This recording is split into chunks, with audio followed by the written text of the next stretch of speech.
I've always been fascinated by tales of impossible odds and daring escapes.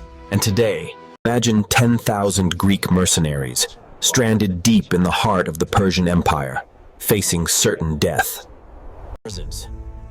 But against all odds, they'll make it home. This is the story of Xenophon's Anabasis. Now, you might be wondering, how did these Greeks end up so far from home in the first place? But there's trouble brewing.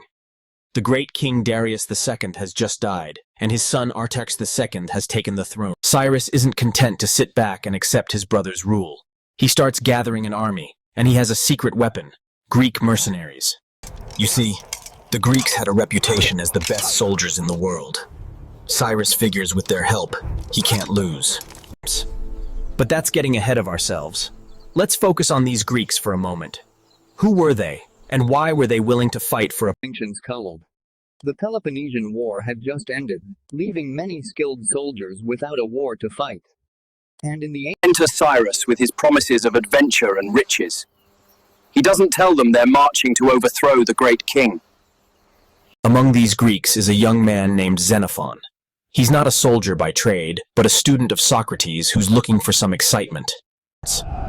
And so, in the spring of 401 BCE, Cyrus and his army set out.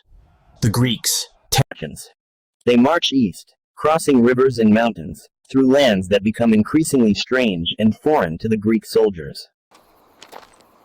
Months pass, and the army covers nearly 1,500 miles. The Greeks suspect something's not right. Finally, as they approach Babylon, Cyrus comes clean. They're here to make him the new great king. The Greeks, realizing they're committed now, steel themselves for the coming battle. the moment of truth arrives, as Cyrus's army finally meets Artaxerxes' forces near a place called Cunaxa. But numbers aren't everything. The Greek hoplites, with their superior training and equipment, are the elite of Cyrus's forces. The battle begins, and at first, things go well for Cyrus. The Greek phalanx smashes through the Persian lines like... But then, Cyrus makes a fatal mistake. He spots his brother Artaxerxes in the distance. It's a decisive moment, and it changes the course of history. Cyrus falls, and with him, so does his vision. The Greeks, unaware of Cyrus's fate, have won a total victory on their part of the battlefield. They're elated, thinking they've won the day. But as news of Cyrus's death spreads, the reality of their situation starts to sink in. They're now stranded. Artaxerxes, knowing the reputation of the Greek hoplites, is hesitant to attack them directly. Instead, he starts negotiations.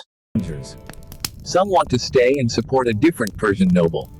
Others just want to go home. But how? The Persians, realizing the threat the Greeks pose, decide to solve their problem through treachery. They invite the Greek generals. Against their better judgment, the Greek leaders agree to meet. As the gathering progresses, the atmosphere shifts dramatically, leaving the Greeks unprepared. The next morning, the Greek army awakens to find themselves leaderless and in crisis. Panic starts to spread. It looks like the end for the 10,000. But they're about to find hope from an unexpected source. In the midst of the chaos and despair, we must remember our strength. We are Greeks. His words ignite a fire in the Greeks. They elect new leaders, with Xenophon among them, and make a daring decision. They're going to fight their way home. Ancients told the rest. But home is a long way off, and the path is fraught with danger. They can't go back the way they came. It's a journey of more than 1,000 miles through unknown, hostile territory. But it's their only hope. What follows is an epic journey that will test the Greeks to their limits.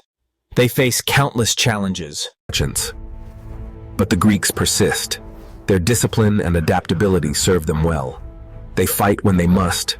Months pass. The Greeks suffer losses, but they also win victories. They learn to live off the land, to cross rivers, to navigate by the stars. Thalata! Thalata! The sea! The sea! The sea! For the Greeks, the sight of the sea means salvation. They've made it! The journey of the 10,000 doesn't end at the Black Sea. but that's where we'll leave their story. It became one of the great works of ancient literature, inspiring generations of readers. A young prince would later study these texts before launching a significant campaign that altered history. Does.